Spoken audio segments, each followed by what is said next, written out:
y'all ladies got to understand, because I hear this all the time in a lot of my DMs and my comments. Y'all women say, I don't need no man because I have a degree, because I am I'm goal driven, this and that. I'm goal driven, I'm an entrepreneur, this and that, blah blah blah. I did everything that by myself. I didn't need no man. I have a PhD, I have a master's, and so does. Lady, calm down. That does not make you high value, right? For some reason, y'all women think that having a degree equates to having high intelligence. It really doesn't. It just really doesn't. You having a degree does not make you high value at all.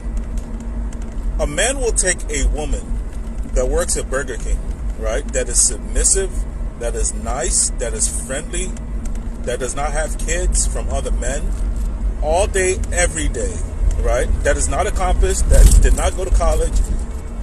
We will take a woman like that, that's a 6 and above, right? Over a PhD that wears it on her sleeves, right? That wears weave and things, because she makes 6 figures, that makes her high value. No, we will take that Burger King girl any day of the week. Ladies, I am trying to give y'all some game, but for whatever reason, y'all want to hate me. No, don't shoot the messenger. I'm speaking for all men. Period.